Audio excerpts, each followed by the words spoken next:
I was halfway through a quiet Sunday dinner at my parents' house when my phone started vibrating across the table. At first, I almost ignored it.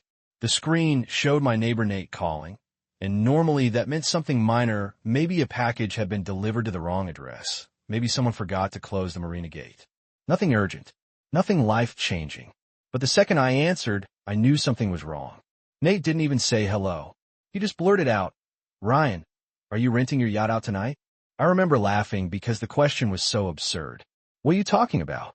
I asked. Then there was a pause, and his voice dropped lower. "Because there are about 80 people on your boat right now." For a second, my brain completely stopped processing information. 80 people? On my boat? That made absolutely no sense. I was over 3 hours away visiting family. Nobody had permission to be on that yacht. Nobody. "Nate, tell me exactly what you're seeing." He walked to his window while talking. I could hear music in the background through the phone. Loud music. Party music. There are floral decorations everywhere, catering vans parked near the dock, people in tuxedos and designer dresses drinking champagne on your deck, and it looks like some kind of luxury wedding reception. The moment he said wedding reception, my stomach dropped, because suddenly I knew exactly who was responsible. And trust me, this wasn't some random misunderstanding. This had been building for months. To understand why that phone call hit me like a freight train, you need to understand what that yacht meant to me. It wasn't some flashy toy I bought to impress strangers. It was the last piece of my father I still had. 10 years earlier, after he passed away, I inherited a damaged vintage yacht that had been devastated by a coastal storm. Most people thought it was worthless. The hull was cracked, the electrical systems were ruined, the interior looked like it had spent years underwater, and marine restoration companies practically laughed when they estimated repair costs. Every logical person told me to scrap it, sell it, move on. But grief isn't logical. That boat carried memories of fishing trips, summer evenings, and conversations with my dad that I still replay in my head. So instead of walking away, I spent the next decade rebuilding it piece by piece. Every spare dollar, every vacation day, every free weekend, sanding wood, rewiring systems, learning restoration techniques from old shipbuilders.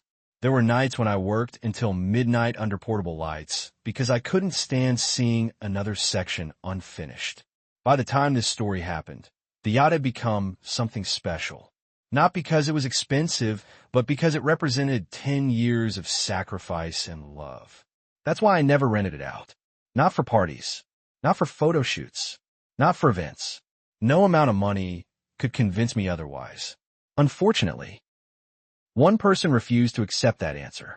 About 6 months before the wedding disaster, a woman named Vanessa moved into the area and launched a luxury event planning company. She specialized in wealthy destination weddings and quickly developed a reputation for being aggressive, demanding, and obsessed with appearances. The first time she approached me, she didn't even introduce herself properly. She marched down the dock like she owned the place and immediately started talking business. "I need your yacht for an event," she said. Not hello, not nice to meet you, just straight to demands. I told her no, politely, very politely. She smiled and offered money. I said no again. She doubled the amount. I still said no. Then something changed in her expression. It was almost like she couldn't process the concept of rejection. Some people hear the word no and move on. Vanessa treated no like the opening bid in a negotiation. Over the following weeks, she became obsessed. She brought clients to look at the yacht without permission. She pointed at it during tours. She talked about it as if it were already part of her event package. Several times I caught her standing near the dock, explaining design concepts to wealthy couples.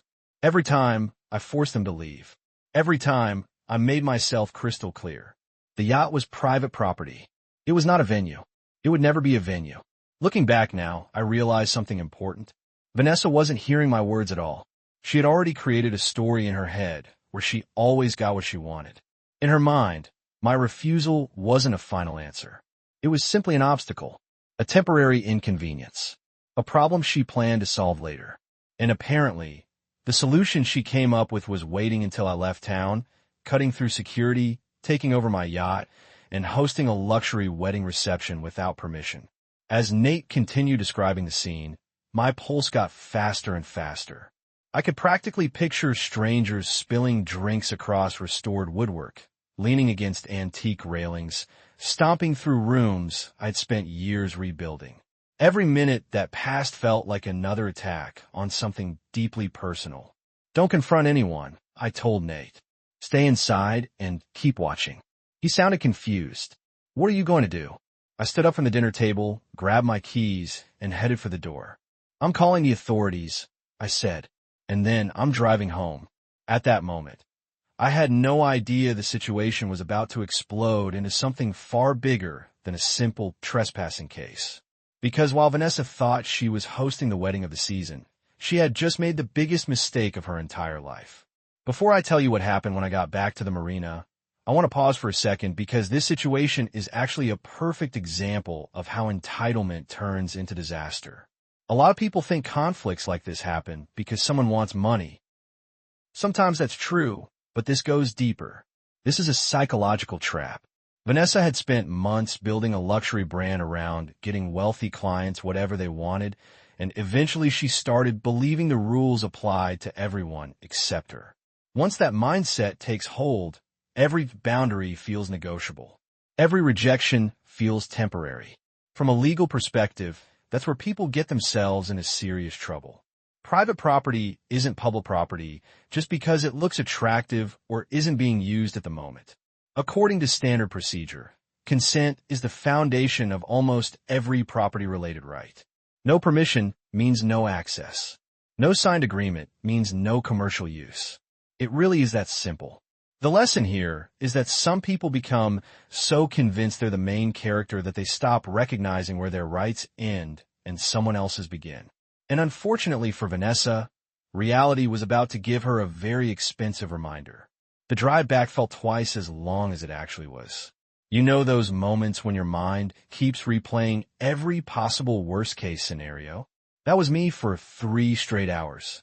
Every red light felt personal. Every slow driver felt like an enemy. I kept picturing champagne spilling into antique woodwork, expensive heels gouging the deck, drunk strangers treating my father's yacht like a floating nightclub. The harder I tried to stay calm, the more my imagination worked against me. By the time I finally reached Harbor Point Marina, it was already dark. I could see flashing blue lights reflecting across the water before I even parked my truck. That sight told me one thing immediately: this was no longer a private dispute. The authorities had arrived. I jumped out before the engine was fully off and ran toward the docks. The scene looked surreal. Music had stopped. Guests were pouring off the yacht in clusters, confused and embarrassed. Men in tuxedos stood around holding untouched champagne glasses, while women in designer gowns whispered nervously to each other. Catering staff were frantically loading equipment back into vans. It looked less like a wedding reception and more like the aftermath of a crime scene. Then I saw Vanessa. Even from 50 yards away, she was impossible to miss. She stood in the middle of the dock, waving her arms wildly while arguing with 2 Marine enforcement officers. Her face was bright red. One heel was dangling halfway off her foot. She looked like someone desperately trying to stop a train after it had already left the station. My neighbor Nate spotted me first and walked over shaking his head. "You are not going to believe this," he said. "Actually," I answered, staring at Vanessa, "I think I already do." One of the officers approached. "Mr. Carter?" I nodded. "I'm the owner." He extended his hand. "We've secured the vessel. We need you to verify some information." Before he could continue, Vanessa turned and saw me. The moment our eyes met, something changed. For weeks, she had carried herself like a woman who controlled every room she entered. That confidence vanished instantly. In its place was pure panic. She stormed toward me anyway. "This is ridiculous," she shouted.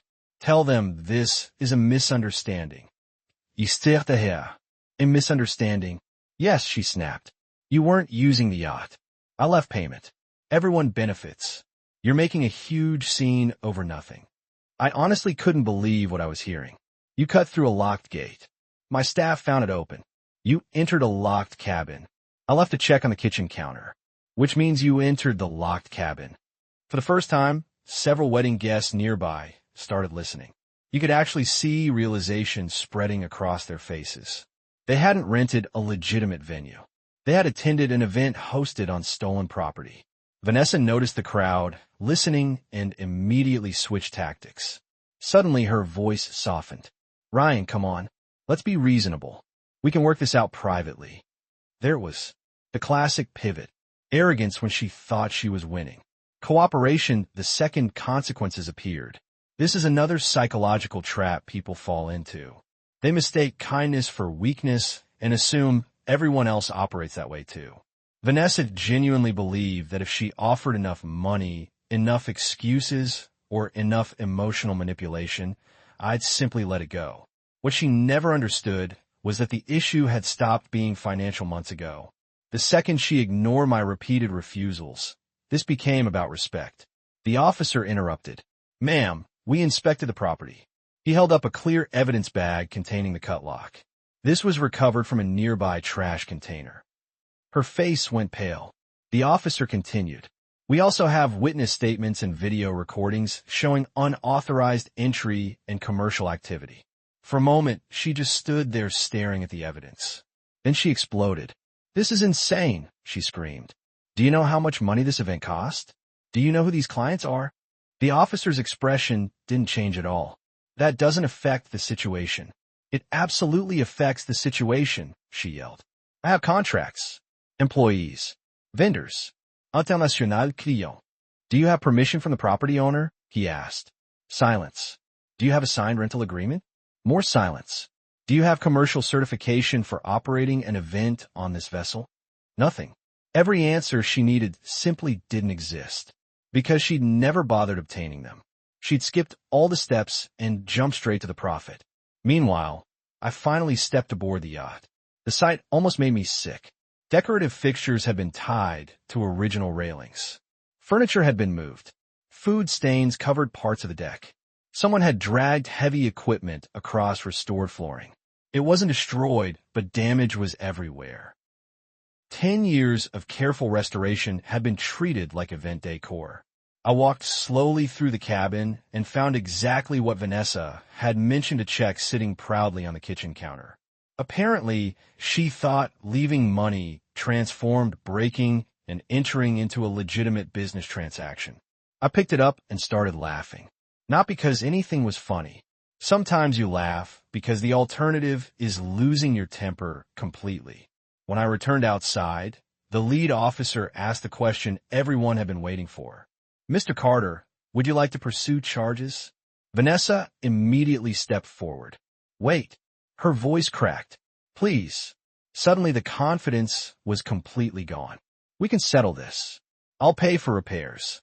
"No," I said. "I'll pay double. No triple." "No, please," she whispered. "You'll ruin me." I looked directly at her. "You ruined yourself."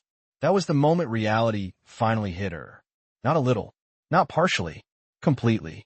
Her shoulders dropped. The color drained from her face. She understood that nobody was coming to rescue her. No wealthy client. No clever lawyer. No dramatic speech. The consequences she'd been avoiding all evening had finally caught up. I informed the officers that I wanted to pursue every available charge. Trespassing, property damage, unauthorized commercial use, breaking and entering. Whatever applied. Vanessa started crying immediately. Not quiet crying either. Full emotional collapse. She blamed me. She blamed her employees. She blamed the marina. She blamed local regulations. She blamed everyone except the one person responsible. Herself. The officers escorted her away while wedding guests watched in stunned silence. Some looked angry. Others looked embarrassed. A few appeared relieved they finally understood what was happening. One older gentleman muttered, "This woman told us she owned the venue." Honestly, that sentence explained everything. The fallout came fast. Within days, the couple who paid for the wedding demanded a complete refund. Vendors filed claims for unpaid services. Several guests posted photos and videos online showing authorities shutting down the reception. Those clips spread through local business circles faster than wildfire. Suddenly, Vanessa's carefully crafted image as an elite event planner collapsed. From a legal perspective, her situation became even worse. Investigators discovered this wasn't just unauthorized use of private property. Safety regulations had been ignored. Commercial requirements had been bypassed. Documentation was missing. Insurance protections didn't apply because the event itself was unlawful. Every shortcut she had taken to maximize profits came back as a separate problem. Her attorneys eventually reached out offering settlement discussions. I declined, not because I wanted revenge, but because accountability matters. If someone can repeatedly ignore boundaries, damage property, violate regulations, and then simply write a check afterward, what lesson do they learn? Probably none. The case moved forward. Evidence was overwhelming. Witnesses confirmed everything. Security footage confirmed everything. Even Vanessa's own hired videographers had accidentally documented portions of the unauthorized setup process. In the end, the financial consequences were staggering. Court penalties, civil liability, repair costs, contract disputes, business losses. One by one, every piece of the empire she tried to build came crashing down. And the strangest part? None of it happened because she wanted a yacht. It happened because she couldn't accept hearing the word no.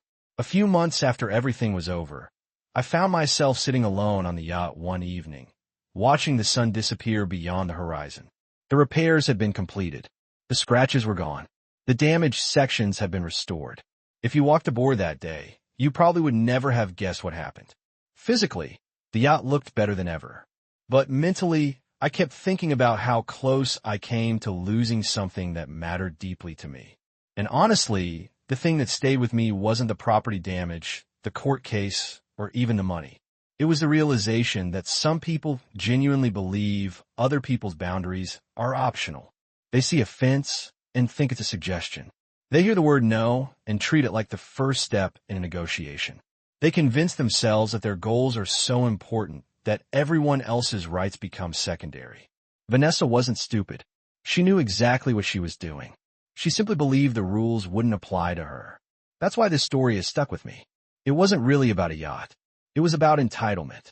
The lesson here is that entitlement rarely starts with one giant decision. It usually starts with 100 tiny justifications. First, it's, I'll just take a quick look. Then it's, I'll bring a client over for 5 minutes. Then it's, the owner probably won't mind. Eventually, those little excuses pile up until someone is standing on stolen property, hosting a luxury wedding, and wondering why the police showed up. That's the danger. People don't wake up one morning and decide to destroy their lives. They slowly convince themselves that consequences only happen to other people. From a legal perspective, this case was actually pretty simple. Permission matters. Ownership matters. Documentation matters. According to standard procedure, property rights exist for a reason. Without clear boundaries, society becomes chaos. Imagine if everyone could simply take whatever looked in use at the moment. Your driveway, your backyard, your vehicle, your house. The entire system only works because ownership is respected. What fascinated me most, though, was the psychological side. This is a psychological trap that affects more people than most realize. When someone becomes successful, powerful, wealthy, or influential, they sometimes start believing they earn special treatment. The rules become recommendations. Other people's rights become obstacles. And every victory reinforces the illusion. The problem is reality doesn't care about your self-image. Reality doesn't care how important you think you are. Eventually, everyone runs into a boundary that doesn't move. And when that happens, the crash can be spectacular. Looking back, some people have asked whether I was too harsh. Maybe I should have accepted a settlement immediately. Maybe I should have let the wedding finish and dealt with it later. Maybe I should have been more forgiving. Honestly, I understand why people ask those questions. Nobody likes conflict. Nobody enjoys seeing another person's business collapse. But here's the part that often gets ignored.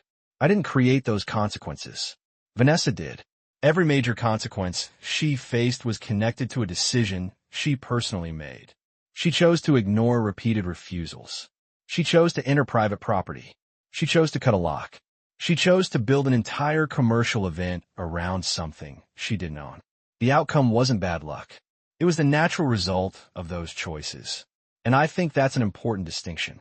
Accountability isn't revenge. Accountability is simply allowing actions to meet consequences. That's why I never felt guilty afterward. Sad sometimes, yes. Exhausted, absolutely. But guilty? No. Because if someone can repeatedly violate boundaries without consequences, then boundaries eventually stop meaning anything. The yacht still sits in the marina today. Every now and then, I'll walk past the spot where all of this happened and laugh a little. Not because the situation was funny at the time, but because the entire disaster could have been avoided by one simple act respecting a two-letter word. No, that's it. That's the whole story. One person respected it. One person didn't. And everything that followed came from that difference. So now I'm curious what you think. If you were in my position, would you have done exactly what I did? Would you have pressed charges? Or would you have accepted a private settlement and moved on? And if you were one of those wedding guests who suddenly saw law enforcement arrive in the middle of a luxury reception, what would your reaction have been? Let me know down in the comments, because I genuinely think reasonable people can disagree on where the line should be. Either way, one thing is certain: some lessons are taught with words, and some lessons arrive with flashing lights at the marina.